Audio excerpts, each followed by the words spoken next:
Good morning every student. My self Vikas Kamal sir. आज हम आपको भौतिक विज्ञान का पहला चैप्टर इलेक्ट्रिसिटी विद्युत के बारे में कुछ बेसिक नॉलेज देंगे। तो आशा करते हैं आप लोग अच्छे से इसको पढ़ेंगे। चलिए देखते हैं विद्युत। ये विद्युत क्या है?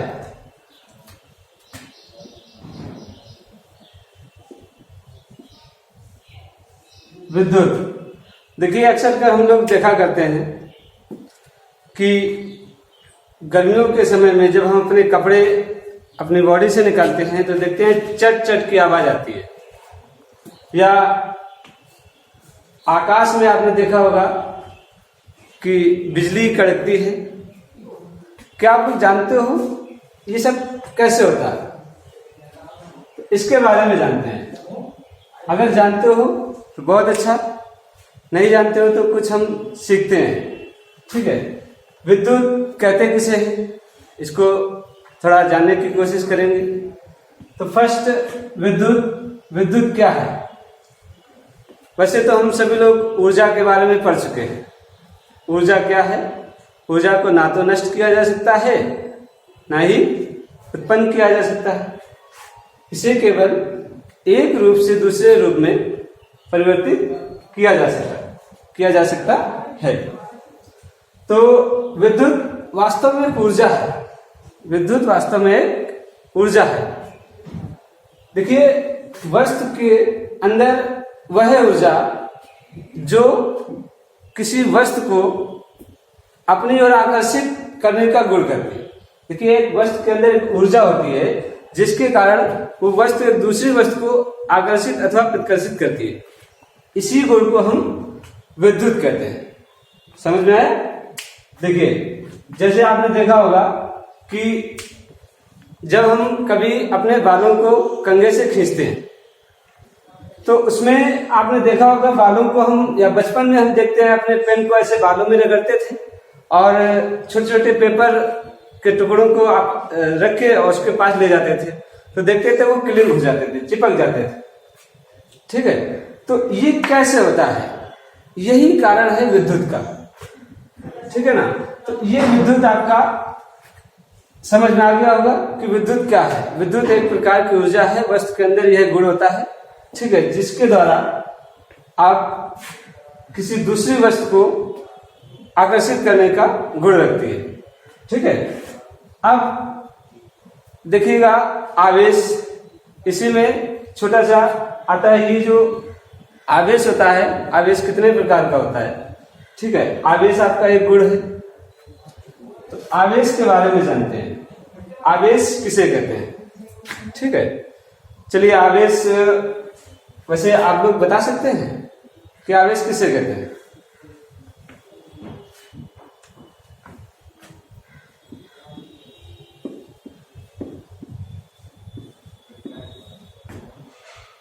आवेश, वैसे अभी हम लोगों ने देखा था कि वस्तु के अंदर एक ऊर्जा होती है और उस ऊर्जा के कारण ही कोई अदर वस्तु आकर्षित अथवा प्रतिकर्षित होती है। ठीक है, तो आवेश के बारे में हम लोग पढ़ेंगे। आवेश किसे कहते हैं? ठीक है, आवेश हम लोग बता सकते हैं, जैसे इलेक्ट्रॉनों की संख्या को आवेश कहते हैं। वैसे आप लोगों ने इलेक्ट्रॉन पढ़ा होगा फर्स्ट ईयर में। केमिस्ट्री में ज्यादातर इसका यूज किया जाता है, इलेक्ट्रॉन, प्रोटॉन एंड न्यूट्रॉन। ठीक है, तो आज हम आवेश, जैसे सिंपल सा आवेश को हम रिप्रेजेंट करते हैं क्यू से। क्यू, ठीक है, स्मॉल क्यू या कैपिटल क्यू आप लिख सकते हो, उसमें कोई बड़ी बात नहीं है। सिंपल सी परिभाषा इसमें हम आपको दे सकते हैं।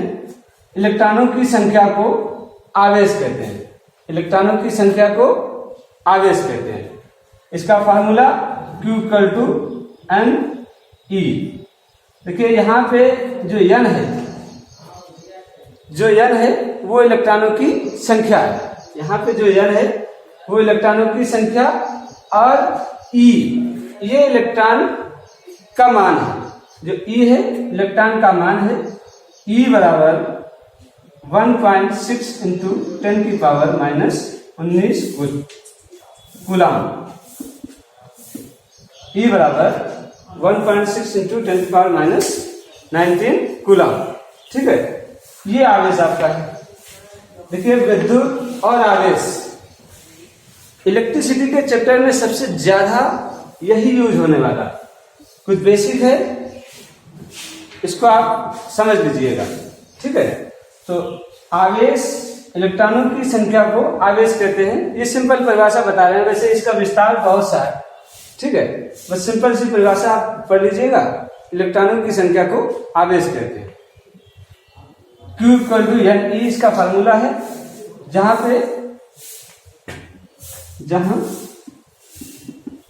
E equal to 1.6 into 10⁻⁻19, N equal to इलेक्ट्रॉनों की संख्या। ठीक है, देखिए कुछ कैलकुलेशन में हम आपको एक न्यूमेरिकल इससे बेस कराते हैं। ठीक है, न्यूमेरिकल, तो देखिए न्यूमेरिकल थोड़ा सा हम ऐसे ओनली बोल देते हैं कि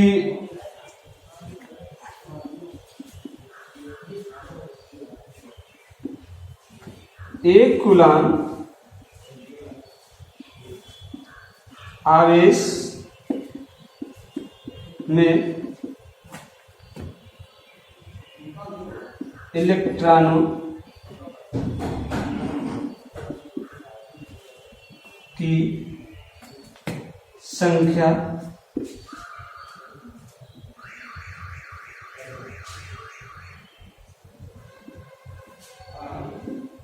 ज्ञात कीजिए। देखिए आपको बताना है एक कूलाम आवेश में इलेक्ट्रॉनों की संख्या ज्ञात कीजिए। ठीक है, तो अब देखिएगा आपको यहां पे आवेश दिया हुआ है, आवेश Q इक्वल टू 1 कूलाम,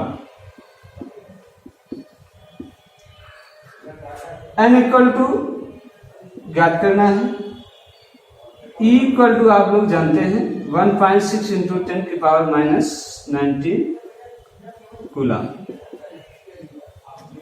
देखिए अभी हम लोगों ने इस बेस पे फार्मूला पढ़ा था, आवेश Q इक्वल टू NE। ठीक है, हम लोग इस फार्मूले का यूज करेंगे। किसका करेंगे? इस फार्मूले का उपयोग करेंगे। तो देखिएगा ये फार्मूला हम लोग इसमें लगाते हैं। एक्चुअल में आप पहचानोगे कैसे? देखिए यहाँ पे जो आपको क्वेश्चन दिया था, इस क्वेश्चन से हमने वैल्यू बाहर निकाली थी। जैसे कि आपको फर्स्ट दिया गया है एक कूलाम। एक कूलाम, देखिए कूलाम जो मात्रक है वो आवेश का मात्रक है। ठीक है, कूलाम मात्रक आवेश का, या तो आप इसे पहचान लीजिए इस मात्रक से, नहीं तो आप क्वेश्चन को पढ़िएगा एक बार, आपको समझ में आ जाएगा। तो आवेश Q equal to 1 coulomb. Find क्या करना है? संख्या ज्ञात कीजिए। तो देखिए संख्या n equal to question mark, दो चीजें आपको पता हो गई। अब देखिए इन दोनों चीजों पे आपने कोई फार्मूला पढ़ा है उसको देखिएगा। ठीक है, वो फार्मूला हमने अभी देखिए पढ़ा, Q equal to NA, Q equal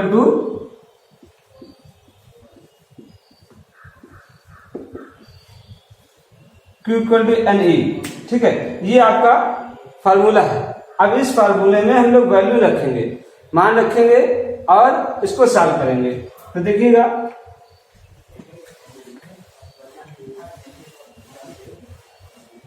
चलिए देखिए मान रखते हैं फार्मूले में।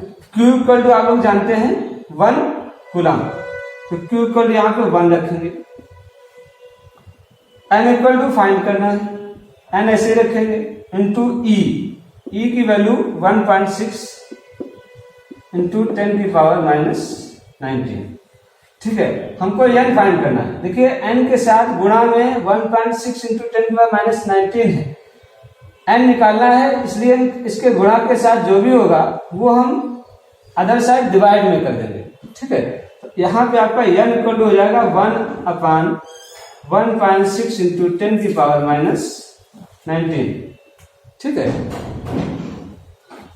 देखिएगा यहाँ पे हम इसको थोड़ा सा सॉल्व करेंगे। अब इसको सॉल्व करते हैं।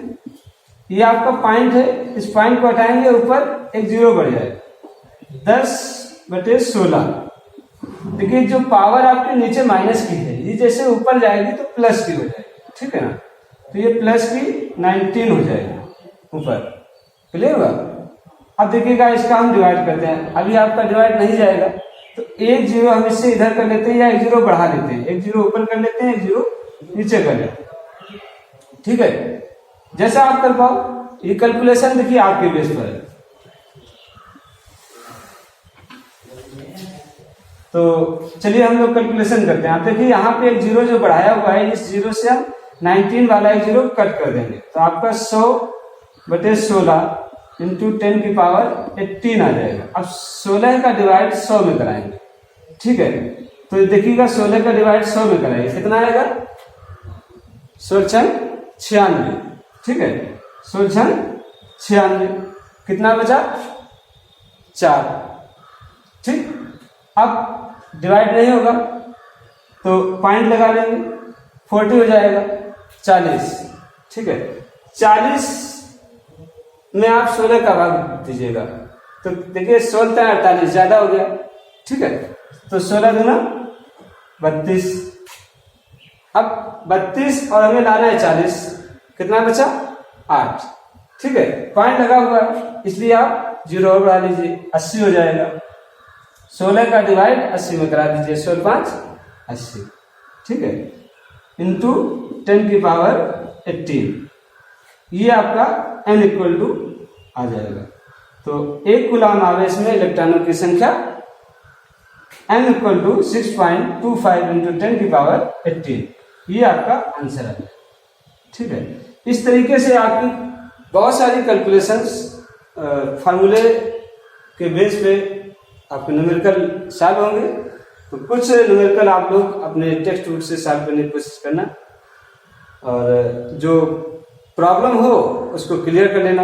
आपके ग्रुप में हम आपकी हेल्प करने के लिए तैयार हैं, ठीक है। जो भी समस्या हो उसको आप हमसे कंफर्म करते रहिएगा, क्लियर। अब देखिएगा इसी के आगे, देखिए इसके आगे आप लोग थोड़ा सा और देखते हैं।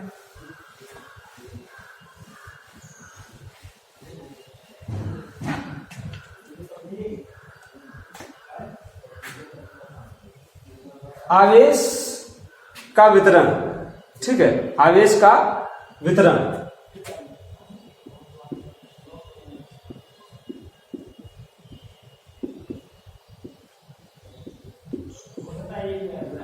आवेश का वितरण, ठीक है। अभी हमने देखिए विद्युत पढ़ा था, विद्युत के बाद आवेश पढ़ा। अब आवेश का वितरण कैसे होता है इसके बारे में अध्ययन करेंगे, ठीक है। तो देखिए आवेश का वितरण, नंबर 1 रेखीय आवेश वितरण। रेखीय आवेश वितरण,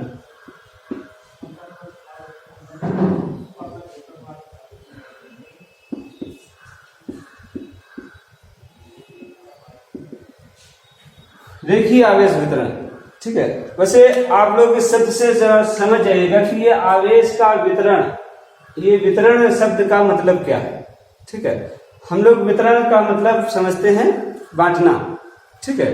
तो इस वितरण शब्द का मतलब बांटना है। जैसे अभी हम बात करें कि आवेश, जैसे आपके पास भोजन बहुत सारा रखा हुआ है, ठीक है। अब इस भोजन को हमें बांटना है, तो हम इस भोजन को कितने प्रकार से बांट सकते हैं, ठीक है। तो उसी प्रकार से हम इस आवेश का वितरण करेंगे, ठीक है। तो अब देखिए इस आवेश का वितरण कई प्रकार से, समथिंग हम बोल सकते हैं 3 प्रकार से होता है।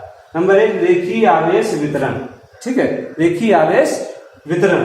तो देखिएगा जब किसी आवेश को रेखा के अनुदिश वितरित किया जाता है, किसी रेखा के अनुदिश वितरित किया जाता है, तो उसे रेखीय आवेश वितरण कहते हैं। देखिए सिंपल सी है, आप लोग हेडिंग पढ़िएगा और हेडिंग से ही परिभाषा आ जाती है, ठीक है। देखिए जो आपकी हेडिंग दी हुई है रेखीय आवेश वितरण, सिंपल सा है, इसी से ही आपकी परिभाषा बन गई, ठीक है। रेखीय आवेश बोला, आप यहां बताइएगा जब किसी आवेश को रेखा के अनुदिश वितरित किया जाता है तो उसे रेखीय आवेश वितरण कहते हैं। क्या कहते हैं? रेखीय आवेश वितरण कहते हैं। जब किसी आवेश को किसी रेखा के अनुदिश वितरित किया जाता है तो उसे रेखीय आवेश वितरण कहते हैं। ठीक है, ये इसकी सिंपल सी परिभाषा है। क्लियर? ये इसकी सिंपल सी परिभाषा है। अब इसी में एक छोटा सा नोट और रहता है, रेखीय आवेश घनत्व। ठीक है, रेखीय आवेश घनत्व, ये इंपॉर्टेंट है, ये आपके न्यूमेरिकल में आएगा।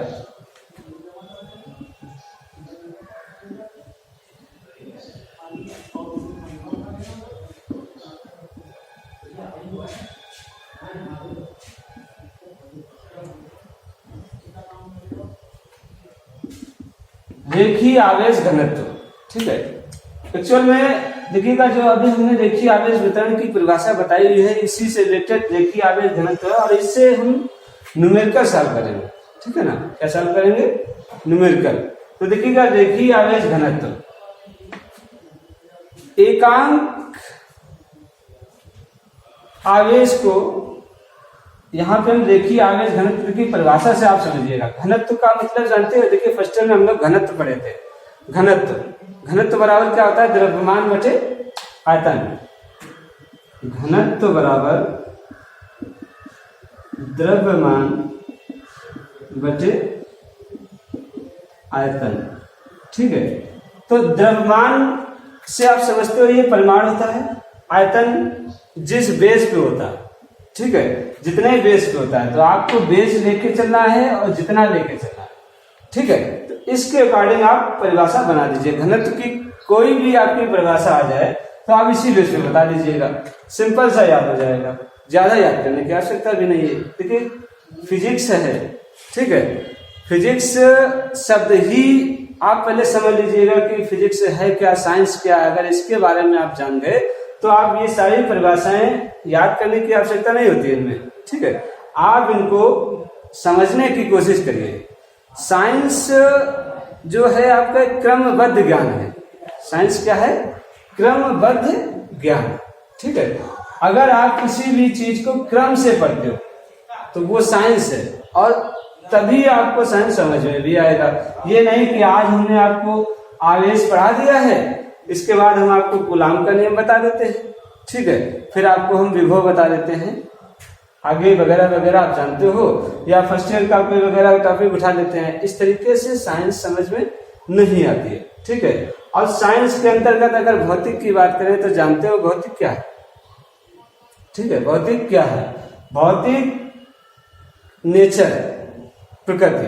ठीक है, भौतिक क्या है? प्रकृति। और प्रकृति के बारे में यदि हम अध्ययन करें, प्रकृति के बारे में अगर हम अध्ययन करें तो वही हमारा भौतिक है। देखिए हमें भौतिक पढ़ने की आवश्यकता नहीं है, ज्यादा से ज्यादा नॉलेज हमें भौतिक का प्राप्त करने के लिए हमें अपने प्रकृति में जाना पड़ेगा। आज हमारा नेचर आप लोग देख रहे हो, आज हम ऑनलाइन स्टडी कर रहे हैं, इसका रीजन प्रकृति में कहीं ना कहीं डिस्टर्बेंस है। ठीक है, कहीं ना कहीं प्रॉब्लम हो गई है, तो उसके बारे में यदि हम लोग अध्ययन करें और उसका सुधार करें तो वही तो भौतिक है। अगर ऐसा हम कर पा रहे हैं तो सबसे अच्छा, देखिए किताब से आपको बाई परिभाषा, डेफिनेशन, न्यूमेरिकल, बस इसके अलावा कुछ मिलने वाला नहीं है। जो एक्चुअल में भौतिक आपको पढ़ना है तो वो आपको प्रकृति में जाना पड़ेगा। अगर प्रकृति में जाके आप पढ़ते हो तो मान के चलिए आपने जो भौतिक का ज्ञान लिया हुआ है परफेक्ट नॉलेज दिया, फिर आपको भौतिक में कभी प्रॉब्लम नहीं होने वाली है। ठीक है ना, तो ये सब उसी की कैलकुलेशन है। देखिए छोटी से छोटी कैलकुलेशन है, हम लोग ये सब देख चुके हैं, आज हम उनको पढ़ रहे हैं। ठीक है, हम द्रव्यमान के बारे में बहुत जानते हैं, आयतन भी जानते हैं, घनत्व भी काफी सारा यूज करते हैं। ठीक है, तो आज हम इसी बेस पे और थोड़ा सा कोशिश करिए आप लोग भी। ठीक है, भौतिक और प्रकृति दोनों को एक साथ लेके चलिएगा। ये नहीं कि बुक से ही हम लोग पढ़ रहे हैं वही हमारे लिए सफिशिएंट, ऐसा कुछ नहीं है। नॉलेज को रिसीव करने के लिए आपको प्रकृति में अध्ययन करना ही पड़ेगा। ठीक है, तो चलिए टॉपिक पे आते हैं, रेखीय आवेश घनत्व। तो रेखीय आवेश घनत्व क्या है, इसके बारे में अभी हमने आपको घनत्व तो बता दिया हुआ है, फर्स्ट ईयर में पढ़ा होगा आपने, ठीक है। तो उसी बेस पे आप बताइएगा, ठीक है। तो देखिएगा, रेखीय है, रेखा या लाइन आप कुछ भी बोल सकते हो, ठीक है। तो एकांक लंबाई पर, चलिए लिख देते हैं हम आपका, एकांक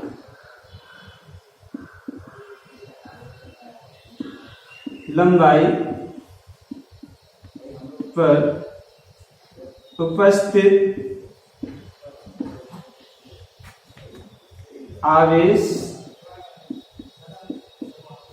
की मात्रा को रेखीय आवेश घनत्व कहते हैं, ठीक है। रेखीय आवेश घनत्व कहते हैं। देखिए, इसे लैम्डा से प्रदर्शित करते हैं, इसे लैम्डा से प्रदर्शित करते हैं,